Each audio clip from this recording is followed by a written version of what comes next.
The three schools that I wanted to go to was Minnesota, Iowa, or Minnesota State. Mm. And the three schools that never contacted me were Minnesota, Iowa, and Minnesota State. Hmm.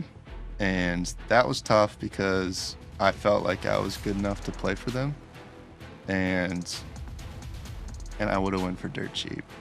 I would have went for pennies on the dollar compared to what I got. Brandon Williamson, a Major League Baseball pitcher for the Cincinnati Reds, sits down with us to share the advice that helped him elevate his game to the next level. He emphasizes the importance of controlling your behaviors and actions as a key to achieving ultimate success, both on and off the field. I think about sport as it's like art. It's a canvas. And if I start painting and someone comes up and doesn't like my artwork, then it doesn't matter to me because it's mine. It's my game, it's my craft.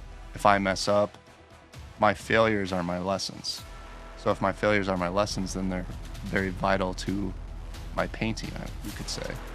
So I don't get too caught up in my failures just because you learn from them. They're more important than your success. Welcome to Motivation Monday. I'm here with Brandon Williamson. Brandon, who are you? I'm Brandon. You're Brandon. Yeah, all right. I'm from Trimont, just south of here. Went to high school at Martin County West, graduated there. Then I went to Nyack down in Iowa, played baseball there, and transferred to TCU, and then I got drafted. So Okay, well that's that kind is of my claim to fame. a huge milestone. So let me congratulate you on that. Thank you. So what team do you currently play for? Cincinnati Reds. Yep. Okay. I was drafted by Seattle Mariners, and then I got traded a few years after that to Cincinnati. All right, so let's kind of talk about your journey before playing for a Major League Baseball team. Yeah. So did you always have this vision of yourself playing baseball?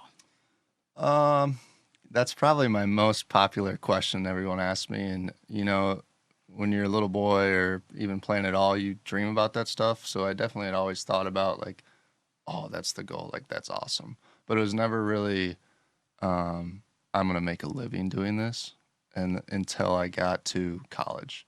So I would say, little leagues, pony leagues, all that, high school, it's all just oh, that would be so awesome. But it was never really, that's what I'm going to do. And then once I got to college and realized that I could play, then it kind of turned into maybe I should try and pursue this and really dive into it. I feel like life is kind of divided into two. There's the dreamers and there's the realists. Mm-hmm. And would you say you were more of a dreamer? To an extent. I mean, you certainly have to have a little bit of dream to fully chase your goal.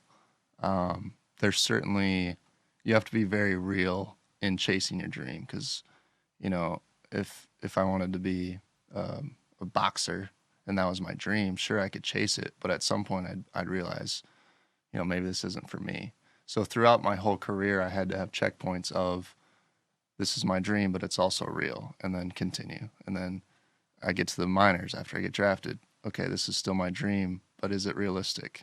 Okay, yes, checkpoint, boom, let's keep going. So you have to be real with yourself in chasing your dream, but I would say it's still a dream. Well, how did you convince yourself that this was real and this was possible? I'd say just through countless hours of working at it, and continuing to realize that I could continue to get as good as I wanted to through however much work I put into it. So if I put in a ton of work and then I didn't see any results, that would maybe be the real side saying, hey, your dream is maybe not realistic for what you want it to be. Fortunate for me, I didn't have yet a time where I've worked and I couldn't get any better or good enough to compete. That would be probably the biggest checkpoint, is just all this work I'm putting in, I'm seeing results.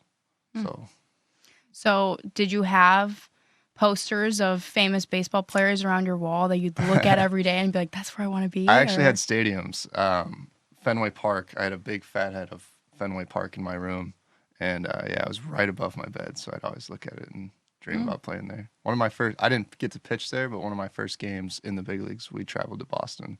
And I got to sign the monster and everything. It was cool. How crazy. Mhm. So, Do you know what the monster is? no. I know you said you're not know. a baseball girl. I'm not any sport girl. It's not that I'm not. I feel like with that stuff, you need to know so much history. I'm willing to learn. So if you want to teach me, I'm all for it. The monster is just it's a giant wall in left field in Boston that they call the Monsters because it's just a huge wall, and it's kind of famous for players to go in and sign because it's been there forever. It's one of the oldest parks in probably America. Brandon, I'm from Chicago, and I went to Wrigley for the first time last year. So that should tell you everything you need to I know. love Wrigley. That's my favorite place. Did you like it? I did like it. Yeah. It was very cool. Awesome experience for sure. Fun games. Probably should have went earlier, not last year, but Probably. It is what it is. Okay. So it's interesting you say that there has to be some kind of realism there too. So what kind of habits did you have outside of pure talent? What were you doing to kind of train yourself and motivate yourself to keep going? Yeah, I think pure talent is kind of a misconception at times. People say, "Oh, that's God given," or that's talent, and he's riding talent.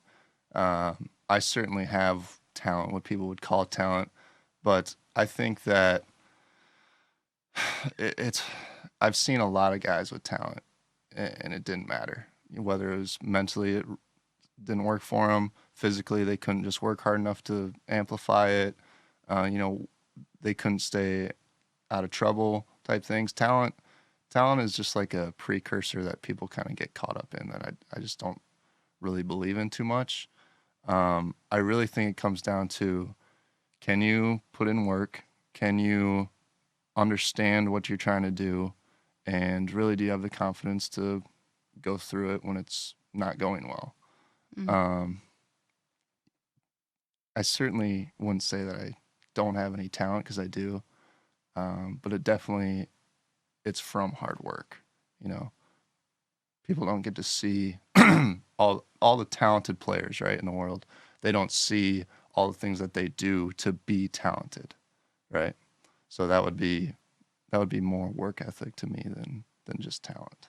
Can we dive deeper into that? I want to talk about that. So it's a mental training, right? You're 100%. obviously mentally disciplined. So when were you like, you know what, I'm going to take the next step. I'm going to work on my mind and the way I think for it to be like what I do. Yeah, I'll just say first, I think mentally is the mental side of any game, really life, is more important than any physical aspects you'll ever do. In between the ears is way more important than in between the lines. Lucky for me, when I got to Nyack, they had a clear mental side of how to train.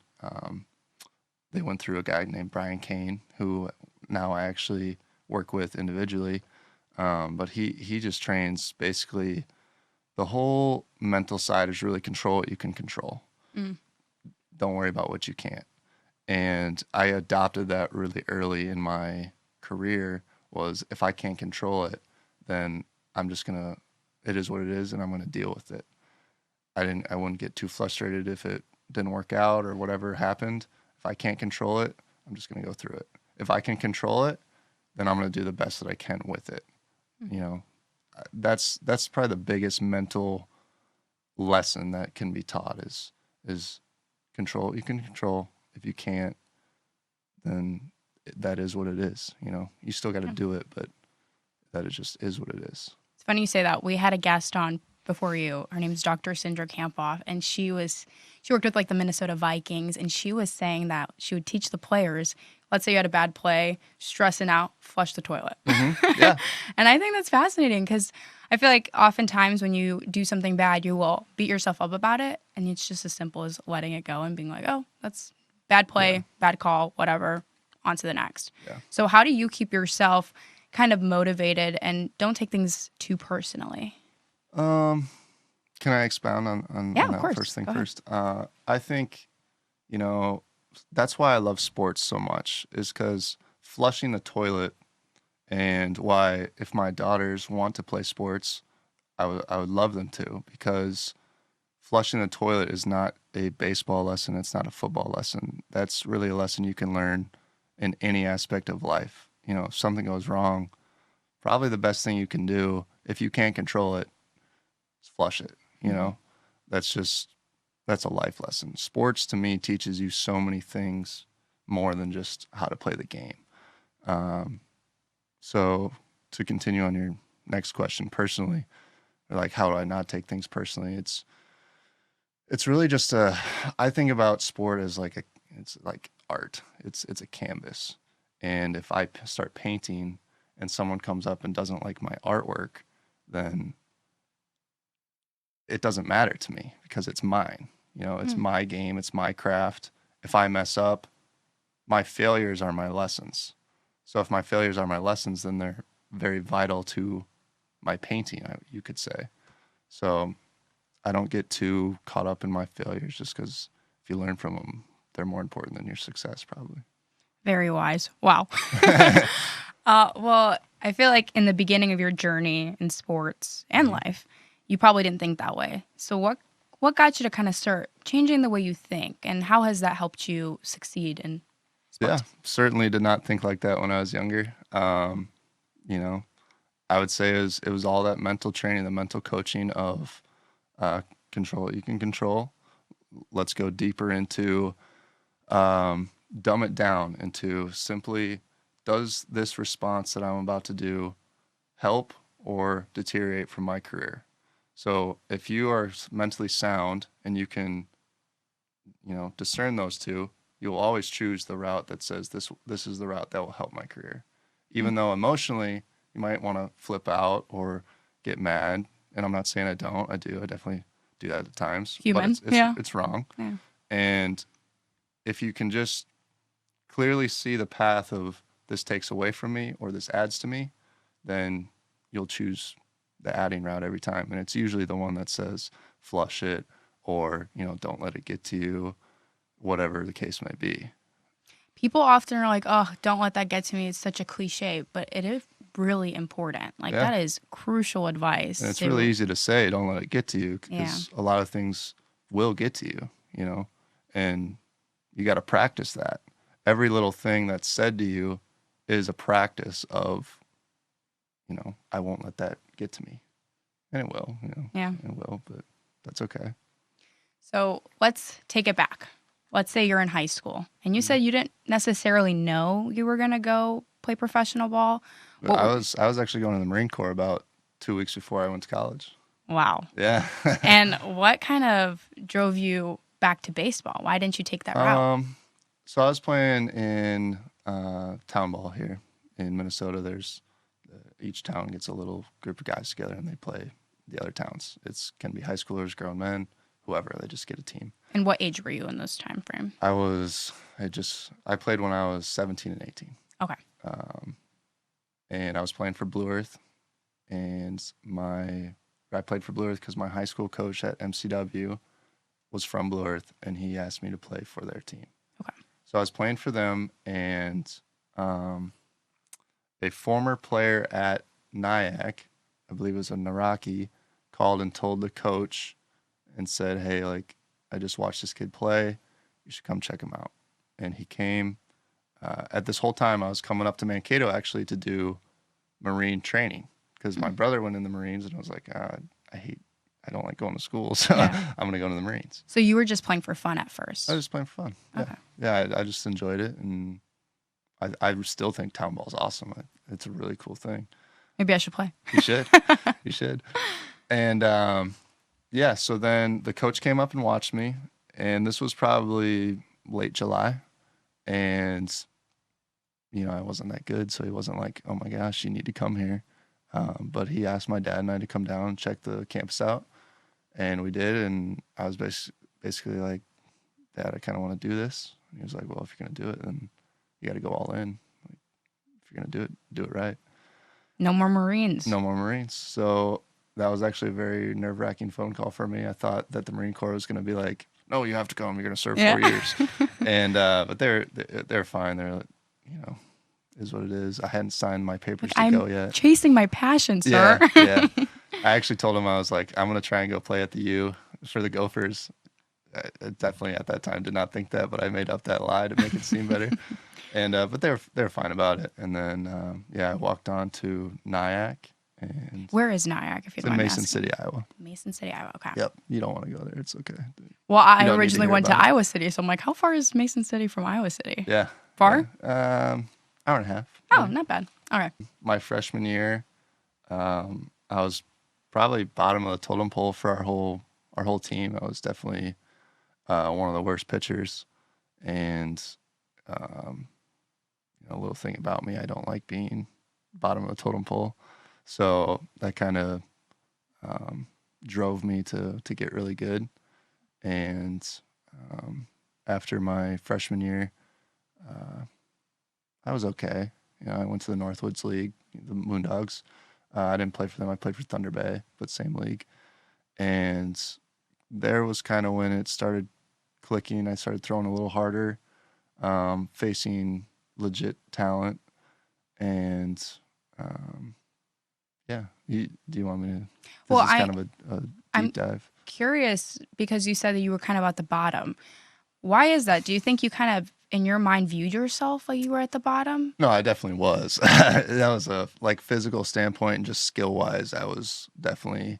I threw the slowest. I didn't have anything that really could get guys out. I was really there because I was tall, left-handed, and I could throw strikes. And when you're a Division II junior college, whose main focus is building kind of development, I was kind of just a decent priority, and I didn't have any scholarship money, so I just walked on. So it was like, coach was like, "Oh, come on, if you end up being good, great. If not, we don't have anything invested in you, so we'll see you later." And Were you scared? no, You weren't no, scared. no, I thought it was awesome. I don't know. Okay. Yeah. So were you playing at fun for this point, or were you like, no, I see my vision, I see my dream here, like I'm going to work harder? Or is this still the time where you're like, I don't know, I'm playing just to play, we'll see? Like, Yeah. what were you thinking? I definitely didn't think I was going to be an MLB player at this time, but my main concern was probably scholarship for college. Like if I could get, at this time, if I could get free college to any extent, that was my goal. I think it's really cool, especially locally, seeing athletes go play in college, whatever sport. I think it's really cool. And that was really my goal. Mankato State was, I should say Minnesota State now. Minnesota State was honestly kind of my target at that time. Okay. And did you play for them? No. Okay. They reached out too late. I wanted to go here bad, and they just never reached out. Did you face a lot of rejections throughout your process? I may have, I don't really remember. The three schools that I wanted to go to was Minnesota, Iowa, or Minnesota State. And the three schools that never contacted me were Minnesota, Iowa, and Minnesota State. And that was tough because I felt like I was good enough to play for them. And I would have went for dirt cheap. I would have went for pennies on the dollar compared to what I got. And, it turned out great. It turned out the way it should have. But that was where I wanted to go. Did you view that as rejection as redirection kind of thing? Or did you view it as like, they don't want me, that's going to fuel me to keep going? No, really, I kind of pawned it off as they just don't, my profile doesn't fit what they're what their needs are. That's a good way to look at it. You only have 3 starting pitchers in college, maybe 4. And they just didn't need a starting pitcher. I didn't fit what their need was. I wasn't the perfect cookie at that time, still not. But so I don't know why they never contacted or anything, but I reached out to them. I had other coaches reach out to them. Just never worked out, which that's fine. That's okay.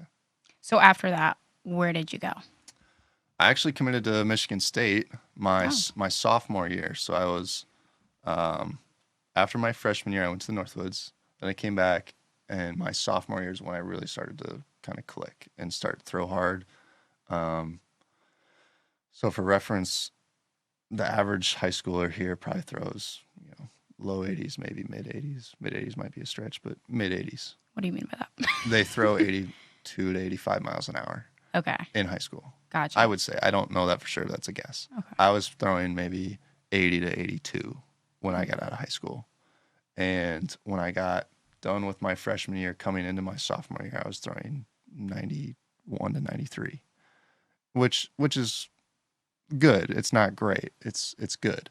And I was just tall left-handed starter, so it's solid. And I was starting to get some recognition from colleges, meeting with a few pro scouts, not many. And so I committed to Michigan State. I went on a bunch of different visits. Michigan State had the best parties, so that's where I went. That's where I committed. And after my so that was probably in October, maybe November. When I got back from winter break, I went down to Florida with two teammates. We went to a place called KEYC, and they're like a big time sport or baseball specific training facility. After I came back from there, I was throwing bullpens and I was hitting 96 miles an hour. Wow. That's when everything kind of just took off. My coach posted a video of me throwing in that bullpen, and I just started getting calls and calls and calls. And it's not that I didn't want to go to Michigan State, because I did. The pitching coach that I loved, that I really committed there for, he left to go to South Carolina. So as soon as he left, I could call and decommit. I basically had to just ask the coach, like, hey, I don't want to come here anymore. Will you release my, I think it's called a NLI, or I don't remember what it was, but my signing. And he did, which was awesome, because it wouldn't have been a great fit anymore. So then it was, calls and texts from tons of schools. At the time, I didn't think I was going to go to school. I thought I was going to just sign in the draft. And but I decided to I committed to TCU, and I just loved campus down there. I loved the program. Jim Schlossnagle was the head coach. He's pretty highly touted college coach. He coaches at University of Texas now. Kirk Sarlos is now the head coach at TCU. He's my pitching coach. He's pretty highly touted pitching coach. I was like, this is a great opportunity. Not only am I going to get coached by really good people, not to mention their strength coach, who I still am in contact with all the time. I love him. His name's Zach Dakant. Just brilliant. And I thought that we were going to go to Omaha. I mean, TCU is like Alabama football. Not quite that good, but they're in that caliber of like blue blood baseball programs, at the time at least. And I was like, this is going to be awesome. So I went down there. I got drafted by the Brewers that year. Told them no. Why did you tell them no? Well, I wanted to go to TCU. And Brewers are Milwaukee, right? Milwaukee, yeah. Good job. Yeah. Thank you. I wanted to play at TCU. I wanted to try and go play in Omaha. At that time I was still smart and didn't know that if I could make it to the big leagues. So I was like, well, at least if I go to TCU, I'll get more of an education. I'll be close to my degree. I still have opportunity to get drafted, because normal draft is junior year. I could only get drafted sophomore year because I was in a junior college. Okay. So normally you wouldn't be able to get drafted your sophomore year anyway. So I still was on track to get drafted when I was a junior. Okay. So I was like, well, if I just go to TCU and I put up, an average season, I'll still get drafted, and at worst I get maybe a little less. But that really wasn't a thought. I was like, oh, I'm gonna get a lot more. Then I ended up getting a ton more than the Brewers offered me the year before, but it was more. And it was just, I'm really glad I did it. It was one of the best decisions I made. I still have a ton of good friends from there. Everything that I've learned that really started kind of the foundation of being a professional was from TCU. It was the right decision. even though at the time it was like I turned down a lot of money and I could just be, I could not be going to class right now, but I never really thought about that. It was just, yeah, it was great. If you could kind of talk to your younger self, what would you say? Would you be like, look at me now? Like, what's going through your head? If I could talk to him, that's a good question. I never really thought about that. If I could go back, I don't know. I definitely I was very committed, and I would probably tell myself to get more physically in shape. I put all my time into being mentally strong, being aware of the game, how to play, kind of skill. So I don't know how to describe this. It's I put my effort into pitching and into skillfully crafting my game.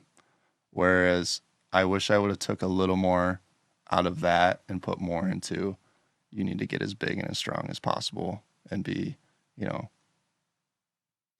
230 instead of 6'6", 210, and just strong. And now that I'm hurt, I have more time to do that. So that's kind of my focus now. Would have been nicer if I'd already done it. Gotcha. Well, curious about your habits. You said that you took a lot of time to mentally train yourself, which I want to get into as well. Yeah. But I am curious, what habits did you have? What was your day-to-day like? Did you go home after school and watch TV and relax? Or were you like, no, I'm going to pitch 8 base? I don't know. At what time? I don't know. I'm just in high school, college, when? I'd say I'd say high school. I'm curious to see like every step throughout the process. High school was, I was a normal kid. I'd go home, watch whatever, and not do my homework till the last second. Me. And then, no, I loved any sport. Like, I just wanted to play. I never wanted to deep dive into anything and really like figure out my craft and skill, but I just wanted to play.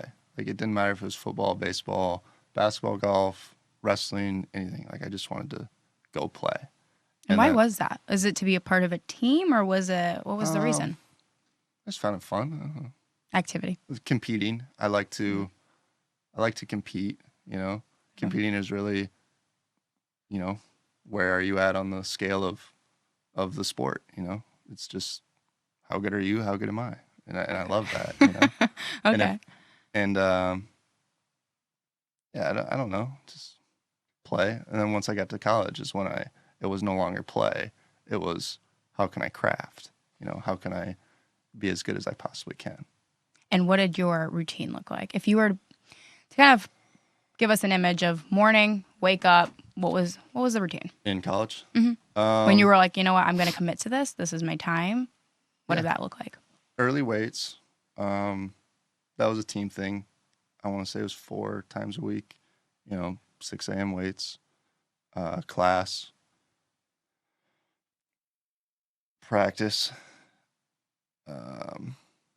I'd say why I progressed more than most guys is because I practice the same as everybody. You're not going to get better than most people at practice because everybody's practicing. I would go home and I would just study. Like, I would watch YouTube videos. I would be in my mirror trying to, perfect my arm swing type thing. And that was really where I dove into a lot of things, was just back in my dorm trying to, and that was more so my sophomore year than freshman year. But freshman year was kind of learning the basics and doing as I was told in practice, and then I kind of started to branch out from that my sophomore year. This might be a really personal question, but I am curious, what are the thoughts that are going through your head? Is it like, I got to get better, I got to get better? Like, how are you motivating yourself? It wasn't really I got to get better. It was a desire to see how good I could get. And I still have that desire. Like, I have more of that desire than to play. Like, playing to me is just, how good am I right now? How good do I think I can be? And that's addicting to me. That's the fun in the sport now. And I had that pretty young. That was really what got me to each step. So you're saying it's more kind of the process on getting there versus the end result. The process of understanding it's not about where you end up, it's how good can you be. Where you end up, is that as good as I could have been? If that's, I played varsity baseball in high school, that's as good as I could have been, phenomenal career. If you got to play at Mankato State and that was as good as you could have been, phenomenal career. If you played at high school baseball and you could have been a Mankato State player, that's a failure to me. You know, that's where I was like, I'm only going to focus on how good I can be. And that was training from Brian King. That was control what you can control. All I can control is how good I can put my effort into and how good I can craft my game. It's not I want to be a big leaguer. I want to be an all-star. I can't, if I could control that, I would have been it already. You know, I can't control that.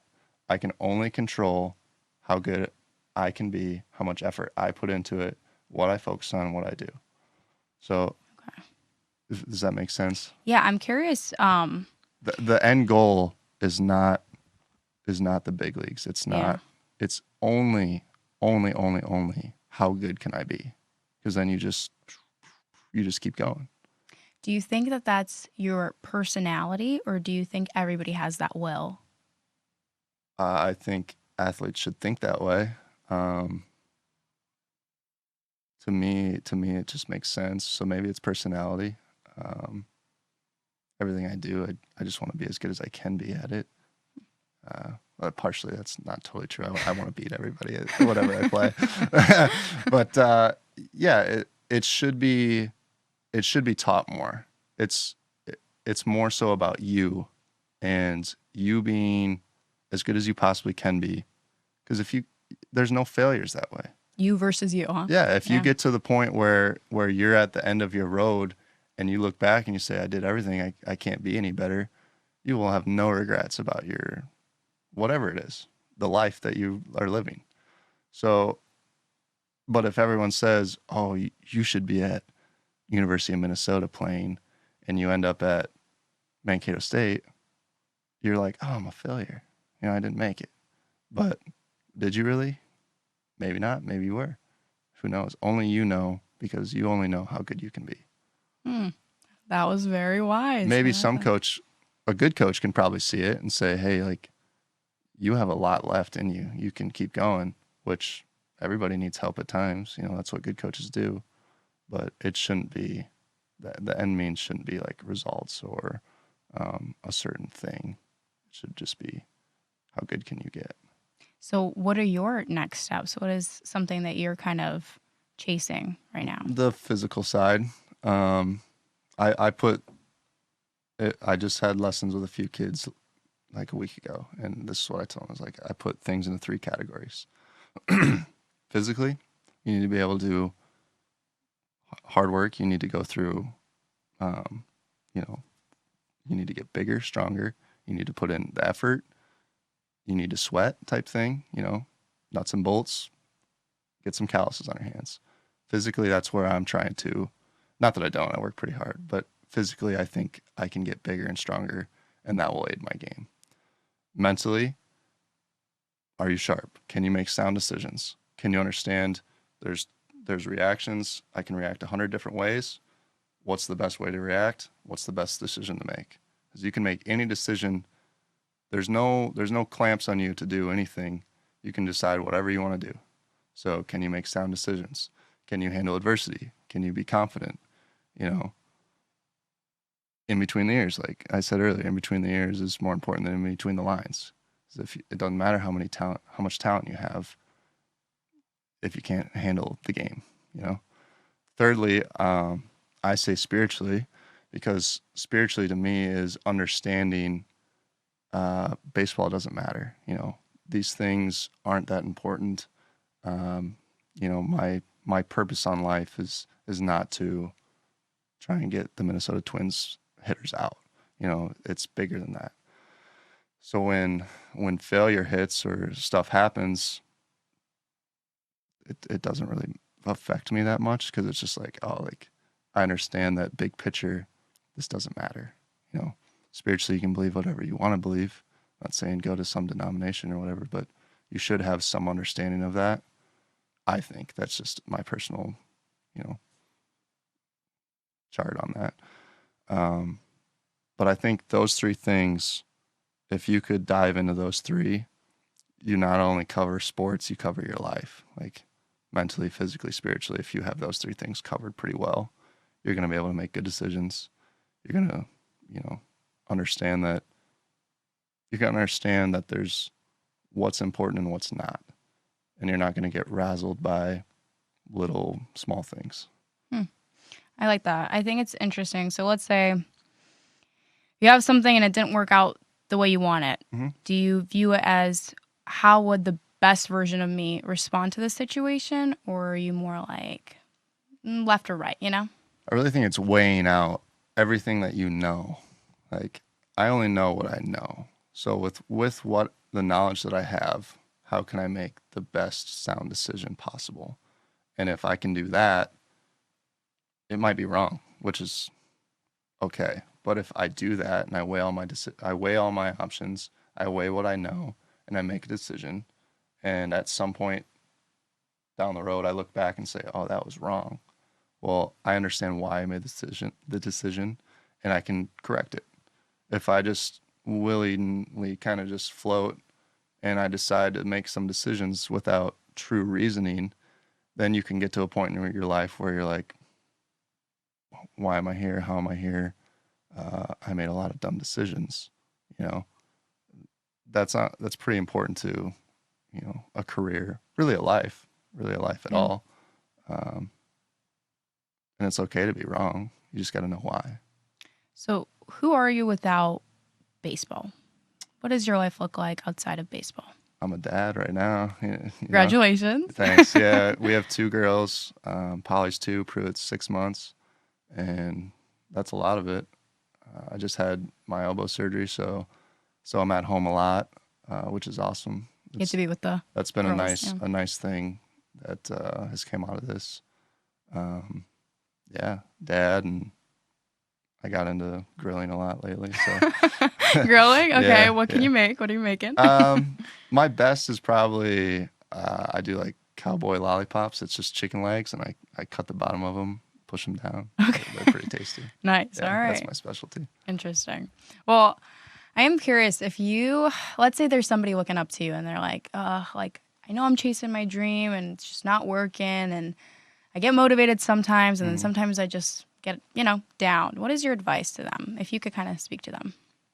Can you control it? If you can control it, try and weigh out all the options. Try and really, you can lean on people. That's what coaches, that's what family, your parents, friends, people that you look up to are there for. If you don't know what's going on, ask someone and really try and understand your situation, whatever you're in. How can I maximize it? And only through maximizing your capabilities, your potential, your talent, not someone else's. Not the end goal should be, I want to, go play at the U, or I want to make a lot of money doing this or whatever. That's not the goal. The goal is to be as good as you possibly can be with your situation. Let me ask you this. You have said or mentioned that you like competition. When you're in a sport, is it difficult to be your authentic self? Because everybody has something else to offer. Like, each person has something to offer authentically, So I'm curious, how do you not let competition get in the way of your true authentic self?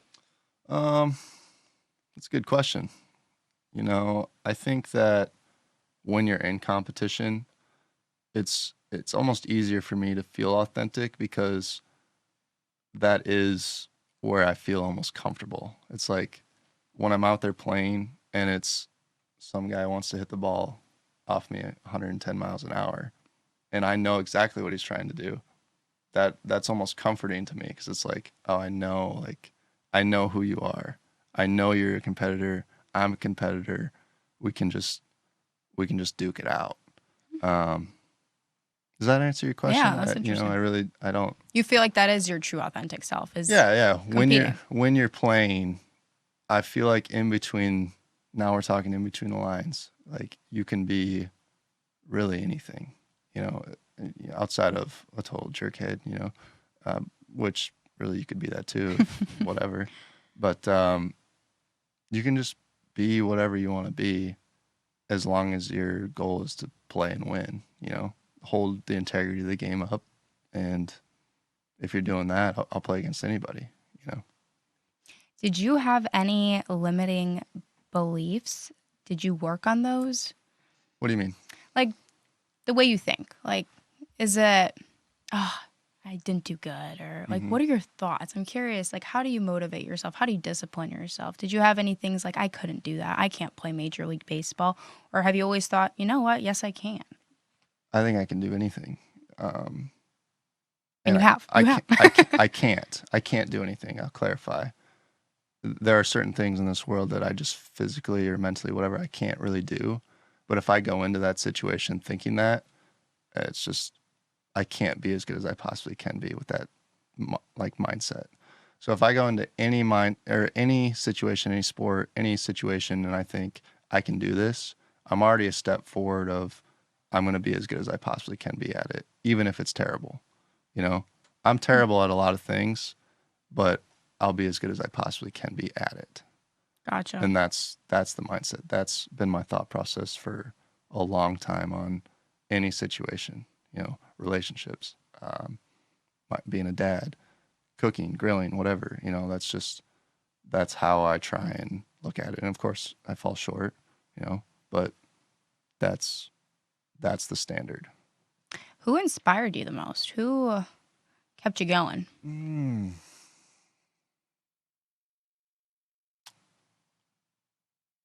Probably what inspired me a lot was honestly an outlook of the future. Like, this is what I want my life to look like. It's really just a vision of if I do all these things and I put in my time and my work and it all comes to fruition, after that day's done, this is what I'll get to reap, How do you know those are the right actions you're taking? Let's say I have an end goal and I'm like, okay, I'm going to do this, this, and this, and this to get to this goal. How do you know that those are the exact actions that are going to get me to that end goal? You don't. I mean, just a guess. How could you? Yeah. Was it just like the luck that it kind of worked out? I don't really believe in luck. You kind of create your own luck. You can, it's really that dream reality situation where if I got to a certain point in my dream and I had a reality moment and it said, if my end goal is this vision and this is what I want at the end of my life or at the end of my career, if I got to a point in my dream and it said, this dream is no longer a reality to get you to this, then I would probably change my dream. I would change how I would maneuver to get to my end vision. And I'm fortunate enough that the first thing I picked was a path to get me to where I wanted to end up. Gotcha. Yeah. So when did it start when you were committed to this dream? Because I know you'd mentioned that you were thinking of the Marines and you were kind of looking at other career paths. So when was it like, this is my time, this is when I'm going? Certainly in college. My sophomore year, that was kind of when it got like, oh, I could probably do this. And then my junior year at TCU, that's when it was like, I'm for sure going to get the opportunity to do this. And I had I got drafted. I pitched really well. Then I got traded. So after I got traded to Cincinnati, I had a terrible year, like horrible. I wanted to quit. I was like, maybe. How come? Well, I was mentally weak. I couldn't handle adversity. I thought that there were certain things that were no longer working out. I let outside factors dictate who I was. And that was probably the first time in my baseball career and probably life that I really had a huge, hurdle to get over. And it was myself. I stopped looking at what outside factors did to me and started looking at how I handled outside factors. And once I did that, I started to be able to control myself, control only what I can control. And that was really my last test probably before I could get to the big leagues. Because I passed the physically. I passed, you know, mentally I was pretty locked in until that moment. And then I got tested in that. And then I came back and then I found spiritually. And then after I checked all those off, I got to then go to the big leagues. And then once you get to the big leagues, it all kind of gets test back again. That's really like, once you get up, all those tests it's really the homework. And once you get to the big leagues, it's the test. And if you pass the test, you get to stay. And if you fail the test, you don't. I like that you view it as a test. That's really interesting Yeah. because I feel like it's human nature to kind of play victim and be like, oh, like I'm gonna feel bad, and you know, I'm very interested in how you view it as a test and why. Um, I don't think feeling sorry for yourself is ever a good strategy. You know, I don't think allowing any factors to dictate who you are or what you do, and going through all those failures that year after I got traded was really what, through fire, I got to learn. You know, through fire, I had to be in the low valley of my career, really life, honestly, and figure it out. You know, the test is really just my thought process on staying in the big leagues. It's okay. This is a reoccurring test, and it's every week. And my game, which is my craft, my game, I want to pass this test because it's almost personal to me. Like, it's like I did all this work. This is how I saw and, you know, coordinated my career. So if I get to the test and I fail it, it's because of me. You know, I did something wrong. So that's almost personal. That's like, I don't want to be bad at what I do, you know? So I want to keep passing the test and passing it and passing it as long as I can. And hopefully, if I'm good, the last test I'll fail is I just physically can't go anymore. I'll get too old. And if you can do that, you had a really, really good career. Wow, that was beautifully said. Thanks. I think that's interesting because I feel like even with myself, I used to have this victim mentality, like, oh, this is happening to me and not for me. Yeah, everybody thinks that. And I think I've started to kind of shift my thinking, and it's interesting to see that you view it as a test. How do you react? Yeah. Like I can't control that. Whatever happened to you, let's say you can't control whatever happened to you. You can only control how you respond to it. And once you start using that as your life standard, then everything all of a sudden just turns into, can I control it? And the answer is yes, I can. And it's really hard. It's really hard, but you can control it all. What are things that you find difficult to kind of be like, oh, I can't control this? Honestly, probably. Not to get personal. Just Yeah, yeah, it's fine. It's fine. I can't control my daughter. You know, she starts screaming, and I want to just put a clamp on her in public or at church or something. I just want to put a muzzle down. It's like I can't control it. I can teach, but I can't control. That's hard. You know, there's a lot of things that are hard. On the way here today, driving, get cut off, you know, or somebody does something really dumb. I can't control what they do. I can only control that I hit the brakes. I did whatever I could do right, and I moved on. It could have ruined my day, and it didn't. It didn't even have a blimp in my radar. You know, those little things, just from understanding that it's my reaction that matters, is kind of life-changing almost. What are some lessons that your daughters have taught you? Oh gosh. Be slow to react, really. I mean, understanding that the first thing that I loved about having kids was really my understanding of life. Like, I looked at my parents differently. I looked at other parents differently. Wait, why? I'm curious. Well, once you have a baby and you look at it and you're like, I love you more than anything on the earth, then you realize my parents look at me that way. Their parents looked at them that way. And everybody looks at their kids like that. And everybody's a kid to somebody, you know?